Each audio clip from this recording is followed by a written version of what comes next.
Chers amis, nous allons aborder aujourd'hui la troisième des 7 églises de l'Apocalypse. Il s'agit de Pergame. Si la précédente était au-dessus de tout soupçon, nous allons voir que ce n'est pas le cas pour Pergame. Nous sommes là à l'époque de l'empereur Constantin et nous allons essayer de comprendre ce qui se passe. Maintenant, j'aimerais que nous regardions quelques photos du site de Pergame ou ce qui a été reconstitué. Vous avez ici l'autel de Zeus, ou du moins ce qu'il en reste. Et vous voyez qu'il en reste peu de choses. Si nous allons ici, nous trouvons les anciens bains de Pergame. Pergame était une ville importante et nous allons le comprendre. Il y avait donc des bains romains et vous avez là ce qui reste des bains romains. Vous avez là aussi l'acropole. Donc vous voyez cette enfilade de colonnes et là encore, Pergame était une ville importante, c'était un chef-lieu de district, pour ne pas dire que ça a été à une époque la capitale de l'Asie mineure. Vous avez là le théâtre de Pergame. Alors c'est intéressant parce qu'il est construit bien sûr à flanc de colline, mais vous voyez que la pente au-dessous de lui est importante. Et donc la ville était plutôt construite sur une certaine élévation, et vous voyez en arrière-plan la ville actuelle qui est construite dans la vallée. Ici, ce qui reste du temple d'Athènes. Vous voyez qu'il en reste peu de choses, quelques moignons de colonnes, c'est tout ce que l'on peut dire. Alors, voici le reste du temple de Dionysos. Beaucoup de temples, comme partout dans les villes romaines. Et là, vous avez une reconstitution de ce qu'était, ou ce qu'on a pu en faire, du temple de Zeus. Très beau temple, mais vous voyez que on ne peut plus en dire quoi que ce soit et qu'il a fallu le reconstituer. Alors Pergame se développe à l'époque de Lysimaque, ville importante, elle possède une bibliothèque avec plus de 200 000 manuscrits. Il paraît que c'est chez elle qu'on aurait inventé le parchemin et par testament de son dernier roi, en moins 133, elle devient province romaine, elle est placée sous la dépendance de Rome, qui en fait sa capitale de la province d'Asie. Et c'est là, à Pergame, que siégeait le proconsul. J'aimerais maintenant vous amener à lire ce texte qui se trouve au chapitre 2 de l'Apocalypse, des versets 12 à 17. Écris à l'ange de l'église de Pergame. Voici ce que dit celui qui a l'épée aiguë à 2 tranchants. Je sais où tu demeures. Je sais que là est le trône de Satan. Tu retiens mon nom et tu n'as pas renié ma foi, même au jour d'Antipas, mon témoin fidèle, qui a été mis à mort chez vous, là où Satan a sa demeure. Mais j'ai quelque chose contre toi. C'est que tu as là des gens attachés à la doctrine de Balaam, qui enseignait à Balak à mettre une pierre d'achoppement devant les fils d'Israël pour qu'ils mangeassent des viandes sacrifiées aux idoles, et qu'ils se livrassent à l'impudicité. De même, toi aussi, tu as des gens attachés pareillement à la doctrine des Nicolaïtes. Repens-toi donc, sinon je viendrai à toi bientôt et je te combattrai avec l'épée de ma bouche. Que celui qui a des oreilles entende ce que l'Esprit dit aux églises. À celui qui vaincra, je donnerai de la manne cachée, et je lui donnerai un caillou blanc. Et sur ce caillou est écrit un nom nouveau que personne ne connaît, si ce n'est celui qui le reçoit. Le message est toujours bâti de la même manière, avec une carte de visite. Jésus se présente d'une certaine manière, il fait un constat. Sur la base de ce constat, il donne des conseils, et au-delà, pour ceux qui suivent les conseils, il y a la promesse. Alors voyons comment Jésus se présente. Voici ce que dit celui qui a l'épée aiguë à deux tranchants. Cette épée aiguë à deux tranchants, nous la connaissons, nous en avons déjà parlé. Nous en avons la définition dans l'Épître aux Hébreux, au chapitre 4 et au verset 12. C'est la parole de Dieu. La parole de Dieu, il va en être fait mention un petit peu plus tard. Mais c'est cette parole de Dieu qui aurait évité à Pergame de déraper. Et nous allons voir là une église qui glisse. Le constat. Je sais où tu demeures et je sais que là est le trône de Satan. Voilà une affirmation grave. Elle siège à l'endroit même où est Satan. Pour comprendre cela, il me semble qu'il nous faut aller au chapitre 12. Et au chapitre 12, il nous est décrit un dragon. Un dragon à 7 têtes et 10 cornes, et nous allons essayer de comprendre ce dont il s'agit là. Allons au chapitre 12.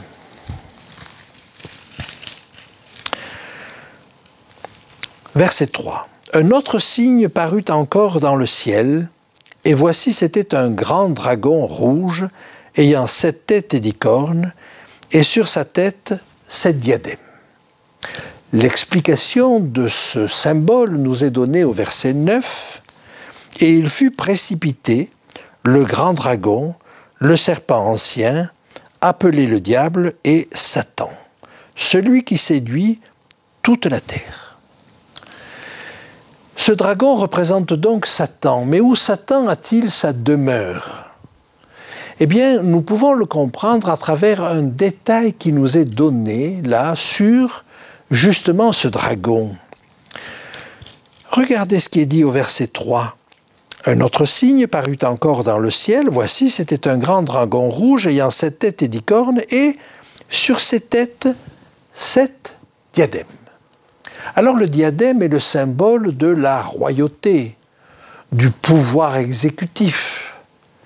Eh bien, ces diadèmes sont sur les 7 têtes. Et que représentent les 7 têtes? Alors il nous faut encore aller au chapitre 17 pour voir ce que représentent les 7 têtes. Et nous pouvons lire ceci, au verset 9. C'est ici l'intelligence qui a de la sagesse. Les 7 têtes sont 7 montagnes sur lesquelles la femme est assise. 7 montagnes. La ville aux 7 collines. Voilà le siège de Satan à ce moment-là, c'est Rome. Pourquoi dire que Satan siège à Rome?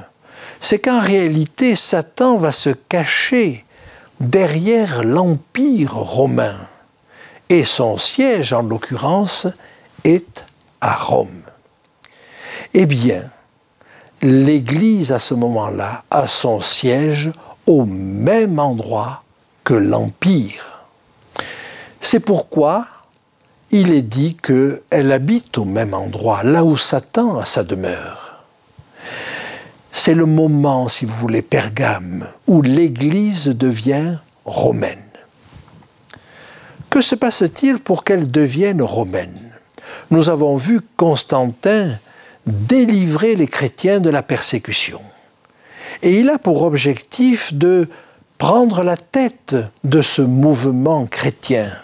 Et nous avons là une symbiose du pouvoir politique et du pouvoir religieux qui n'est certainement pas du goût de tous, mais qui est un fait historique, puisque c'est lui qui va convoquer le concile de Nicée.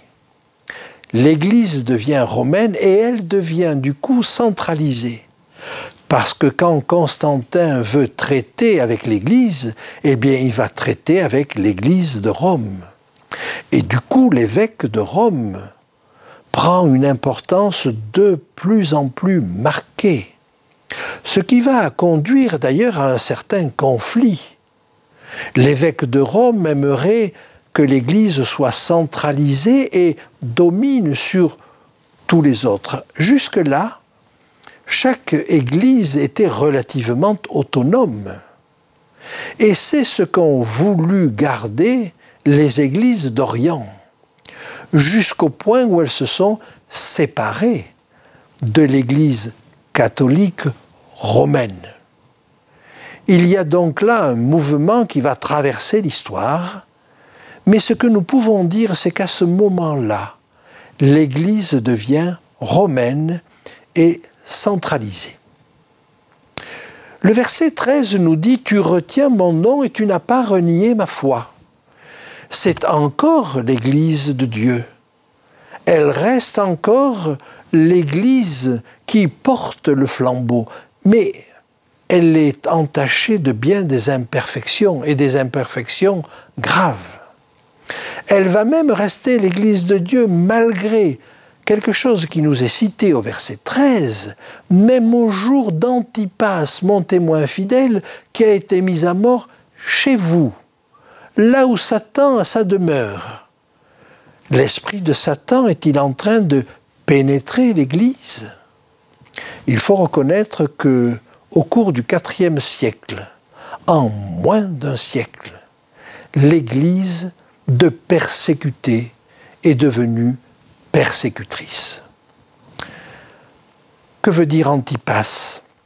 On ne connaît pas de martyr du nom d'Antipas. Mais peut-être y a-t-il une signification dans le mot Antipas. C'est le diminutif d'antipater. Et le pape, à ce moment-là, le pater, suscite des oppositions. On a parlé de ces églises qui ne souhaitaient pas d'un pape, d'un pater qui domine l'ensemble de l'Église. Et peut-être ces mouvements d'opposition ont-ils suscité, là encore, des persécutions. Bref, des courants s'opposent dans l'Église et cela va conduire à la rupture entre l'Église d'Occident et l'Église d'Orient, rupture entre l'Église catholique et l'Église orthodoxe, ou je devrais dire les Églises orthodoxes. Le verset 14 nous fait comprendre que ça n'est pas là encore le reproche principal que l'on peut faire à Pergame. Il a un second reproche. J'ai quelque chose contre toi. C'est que tu as des gens attachés à la doctrine de Balaam. Alors il nous faut comprendre qui est ce Balaam. À l'époque où le peuple d'Israël sortait d'Égypte, et qu'il arrivait jusque dans les plaines de Jéricho, qu'il n'avait pas encore conquis le pays de Canaan, il y avait quand même des terres à conquérir au-delà du Jourdain. Et parmi les rois qui se trouvaient menacés à ce moment-là, il y avait Balak. Et Balak, voyant arriver cette foule immense du désert, et comprenant qu'il n'avait pas beaucoup de chances de résister, décide de faire appel à la magie ou de faire appel à un prophète. Il y avait des populations qui pouvaient traiter avec Israël, et Israël traitait avec bienveillance ceux qui voulaient bien les laisser passer. Mais là, en l'occurrence, c'est l'affrontement. Et il va faire appel à Balaam. Alors c'est une histoire qui vaut la peine d'être lue Et on trouve ceci dans le livre des Nombres. Vous avez cela au chapitre 22 et au chapitre 23, ainsi qu'au chapitre 24. Je vous laisse lire cette histoire en détail et je vous la résume.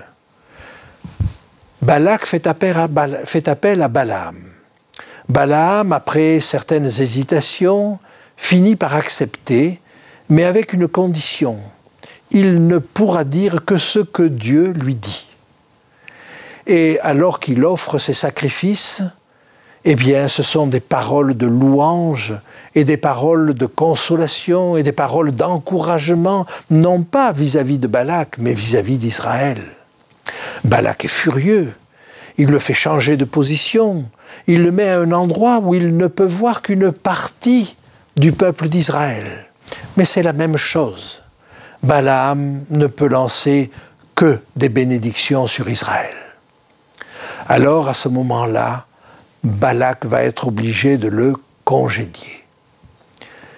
La suite de l'histoire nous dit simplement que Israël est allé combattre les armées de Balak et a perdu. Et il faut aller un petit peu plus loin pour comprendre ce qui s'est passé. Balaam, comprenant qu'il ne réussirait pas à vaincre Israël en offrant des sacrifices et que Dieu était résolument du côté d'Israël, va donner un conseil. Et il va dire à Balak, « Voilà le conseil que je te donne. Organise une fête et que les plus belles filles de ton pays invitent les enfants d'Israël à des danses, à des festivités, peut-être même à des sacrifices. Et les jeunes gens se laisseront peut-être entraîner. Et ce qui devait arriver, arriva. Les jeunes gens se sont laissés entraîner à l'impudicité. Et là, Israël n'était plus protégé par Dieu. Et ils ont perdu la bataille. Il a fallu que le peuple se ressaisisse. Mais il l'a fait. Et ainsi il a pu vaincre Balak. Eh bien, de la même manière, le texte nous dit qu'il y a à Pergame des gens qui sont attachés à la doctrine des Nicolaïtes. Ah, vous savez, ces gnostiques qui existaient déjà au 1er siècle, mais qui là ont pris un petit peu plus d'ampleur, un petit peu plus d'importance. Et il y a dans l'Église des gens qui sont attachés à cette doctrine de la gnose. Comment s'en sortir? Eh bien, nous allons voir quel est le conseil de Dieu. Il dit « Repens-toi, sinon je viendrai à toi bientôt et je les combattrai avec l'épée de ma bouche. » Voilà la solution. L'épée de sa bouche, ce qui sort de sa bouche, la parole de Dieu. Voyez l'importance de la parole de Dieu pour se préserver des erreurs doctrinales et des erreurs de la vie de tous les jours. On aurait pu penser que Israël était protégé de toute manière, mais non. Ce n'est que parce qu'il était en accord avec son Dieu qu'il était protégé. Alors quelle est la promesse? Verset 17. « Que celui qui a des oreilles entende ce que l'Esprit dit aux églises. À celui qui vaincra, je donnerai de la manne cachée. » Il y avait un vase de manne que l'on avait ramené du désert et qui était dans l'arche. C'était ça la nourriture cachée. Face aux gnostiques qui font étalage d'une connaissance cachée, Dieu dit il y a une manne cachée, une nourriture cachée dans la parole de Dieu. Mais ça n'est pas la seule chose qu'il promet.